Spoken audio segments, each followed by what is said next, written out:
So I'm here in this interview with Dr. Marc Silvestri from Clinique Axium, Aix-en-Provence in France, and very welcome, Dr. Silvestri.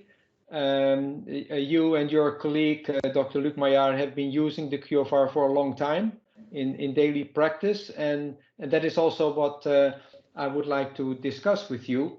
So as a start, could you introduce yourself and explain to the viewers of the interview about the facilities, what you do, type of patients maybe? Yeah, nice to meet you again, and good afternoon to everybody. I am an interventional cardiologist for 35 years now. I've started before the stent era, of course. I'm 64 years old, and my colleague Luc Maillard also is working with me. We have facilities with 2 cath labs exactly in Aix-en-Provence, which is close to Marseille in the south of France. We are performing around 1,200 PTCI every year. We are a team of 7 interventional cardiologists working in 2 centers. From the beginning, I will say that I've been always very fond of proving the choice of angioplasty and stenting by functional assessment. I mean, even 30 years ago, when I was looking at an angiogram, I have always in mind to be beneficial for the patient and to be really sure that proposing revascularization to a patient was really efficient. Either bypass or stenting. So the assessment, the visual assessment of angiogram, we all know that we should not trust our eyes 100% of the cases. And as I said previously, from the beginning, I have always tried to, of course, at this time, to prove the ischemia by functional tests, stress tests, or stress echo, and so on, all the tests that we all know worldwide. Yeah. Then, of course, came the studies that we all know with the FFR, which, of course, went in the same way that I was thinking previously, and the FAME and the FAME2 trials starting to show that the functional assessment was nowadays essential, even if you are experienced, even if you are skilled to analyze angiogram, the functional assessment nowadays is of course very important. So we use FFR, and recently we had in France even the reimbursement with the guide wire of FFR, which was a very important step to help the different centers in France to use the guide wire and the technology, because before it was very difficult because of the price. Yeah. And then, of course, came your company with the QFR, which made the things much easier, of course. So we started very early. My friend and colleague Luc Maillard also showed me this technology, and I became a fan very quickly for different reasons that, of course, are very important to mention today. First of all, that's very important to say that the use of FFR and by crossing the lesion with a wire can sometimes be very difficult. If you have a tortuous vessel, complex lesion, it's not always easy because the flexibility of the wire is not, of course, as good as the conventional wire that we use during angioplasty. And of course, for proximal lesion, it's okay, but if you have to assess complex lesion, it's very difficult most of the time, and sometimes it can, of course, give some complication, dissection, or any worse complication sometimes. Yeah.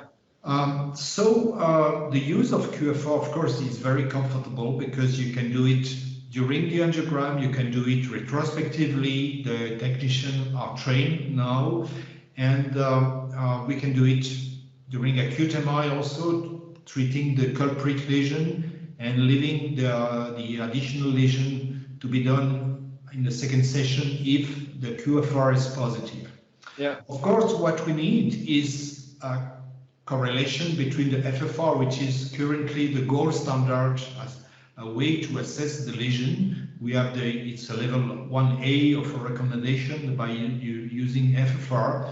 So we know that we have more and more trials showing that the results are very close. It's of course a modelization currently, but we maybe need some more trials to compare, and we are ready to participate, of course, to different trials. But I will say that in daily practice, it's very comfortable, very easy to be done, and the results when we do both FFR and QFR are very close or sometimes similar. So we are very keen to use QFR nowadays very, very often in our daily practice, particularly for also trivial disease patients, to decide whether it is bypass or stenting, the best option for the patient, because we know that there is often a misclassification of lesion by angiographic visual estimation. Yeah, but what you mentioned also in acute cases, you treat, of course, the culprit lesion, but do you then take extra images of the other vessels so that, like you mentioned, maybe the next day you can look back at these vessels, whether they need to be treated or not in a deferred setting? Yeah, usually not the next day, but we are waiting for during the first week, usually when the patient recover after the first myocardial infarction, we used to repeat angiogram.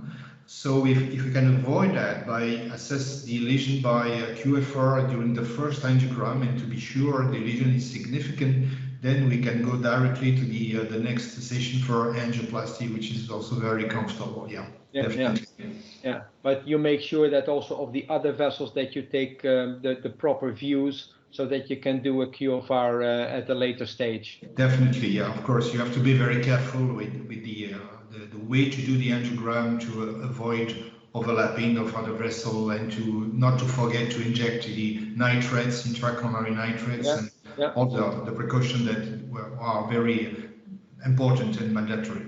Yeah. I remember also that Luc Maillard, your colleague, mentioned some time ago that it saves time during the day when you use the QFR, and that even that the technicians do not need so much overtime. They are earlier ready at the end of the day. Is that still the case? Yeah, it is the case. I will say every day. By the time we do the left angiogram and we move to the right, we ask the technician to assess to calculate the QFR in the left system. By the time we do the right angiography, and at the end of the angiogram, we are ready to decide if it is necessary to implant a stent or not.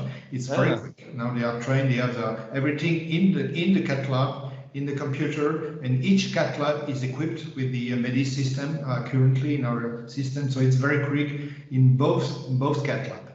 Okay, well that's great. And with that also, we learned, for example, from recently also from Dr. Giobrite, also in an interview and a paper also, that the QFR saves in radiation dose and also the number of images that are need to be acquired relative to FFR or IFR. Is that also your feeling? Would you confirm that without having the numbers are readily available? Definitely, of course, you need just two orthogonal injections, and the QFR, if you compare to across the lesion with the guide wire and doing the FFR, we take sometimes times you have to do the zero and correlate the aorta pressure with the guide wire pressure, and takes times.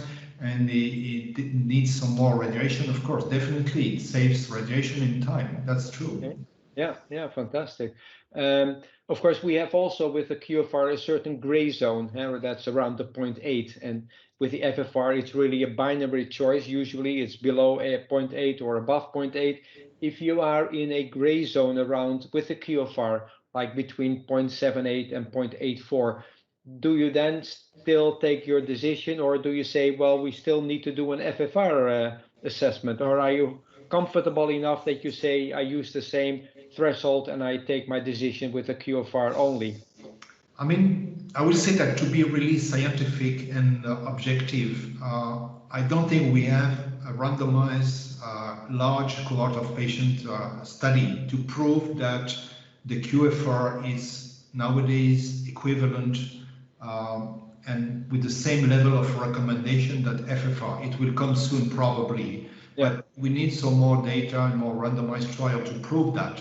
But in daily practice, when we are in the gray zone, of course, I used to compare with the FFR when it's possible, technically speaking. Yeah. But more and more every day, I'm really confident with the QFR because the majority of the time when we did both calculation, the result was similar. So we are more and more confident, but it's only a local experience and it's difficult to extrapolate and to say everybody, yes, this is the truth. We have to prove that scientifically, but I know you are working in this way, of course, but it is probably the future. Definitely, I believe that this way of working to do the angiogram for the patient and to assess the functionality and the severity of the lesion by the QFR, definitely it will become the gold standard very soon, very soon. Yeah, excellent. Yeah, thank you so much. And you are, of course, also very actively participating in the Favor 3 outcome trial. I mean, where you have been one of the very first also in this study. We are also participating currently to a randomized European comparison of two stents with Patrick Sorois, the multi-talent trial to compare two drug-eluting stents with the QFR assessment for trivial disease patients and with the OCT assessment after the procedure to fix and to compare the angiographic and the OCT deployment of stent at the end of the procedure. But we have a QFR for trivial disease in each patient in this trial, which is, I think, the first trial to do that. Yeah. Oh, that so you're very active in all these studies. Yeah, definitely. Yeah. And also what you mentioned also, and what we hear from others, of course, also, if you do post PCI, do you then also do a QFR just to make sure that it is above, say, about 0.90? Yeah, this is the same way to work than with the FFR. We know that there is a correlation between the FFR close to 1 and the QFR, also with the follow-up and the outcome of the patient. So we try to compare before and after the stent implantation, the rate of QFR, and of course to be as close as 1 as possible. Of course. Yeah. Well, that's very happy to hear all these confirmations. I believe it's today it's probably the gold standard to work. I mean, to assess the lesion properly, to deploy the stent as perfectly as possible, and to check then after the procedure, because we know that there is probably a correlation between the way you work and the outcome of the patient. So we treat patients. I always keep in mind that we treat patients and sometimes we have the life of the patient in our hands. So it's very important to first to treat the patient if needed, if the patient, if the lesion, because we don't see, we unfortunately all over the world, we have patients who have stents which are not really required sometimes because, for example, if you have a 50% intermediate lesion, nobody knows exactly if it requires stent or either a bypass, because everybody knows that sometimes you check bypass after 10 years and you can see the bypass is 100% blocked, but the lesion is still there. That means the lesion was not really significant from the beginning. So this way of working probably reduce the need of stent, reduce the need of bypass, because we all know that the trivial disease patient, in about 20 to 30% of the patient, is not a trivial disease patient, is only a double vessel disease or sometimes one single vessel disease patient. So this is my way of working. I always ask myself first, does this patient, does this lesion really require something? And the functional assessment for me is essential in this way. Yeah, no, I fully agree, and it's very good to hear that.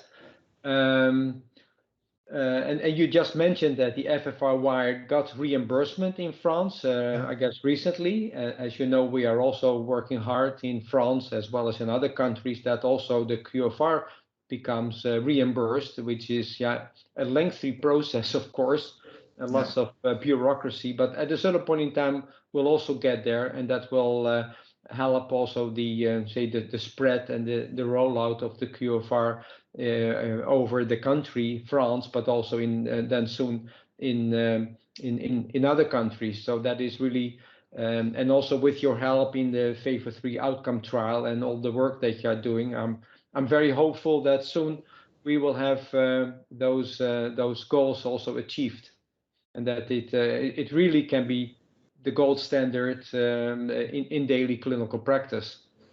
It should be, because, you know, even with the CT scan, we are working in this way. I mean, you know, there is a company in US who is doing a CT scan plus the functional assessment. So this is the future, definitely, either with the CT scan or with the angiogram. But we need an examination which takes in consideration the whole patient, the angiography findings, and the functional assessment in the same way. That's very important. Yeah.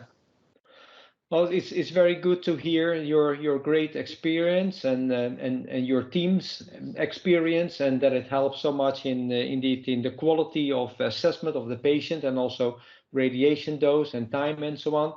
So we certainly look forward to more results. You're participating, as you mentioned, in the studies with Professor Serruis. So you and Luc and the team are very actively engaged in all these studies and trials, and so it's very great to hear. And we look forward to follow you also in all these activities. And with that, I would like to thank you much. Thank you very much for your contribution, and we will be in touch, and we wish you much success. And thank you so much also for the interview. Thank you very much to all of you. Thank you very much. Thank you. Bye. Thank you. Bye.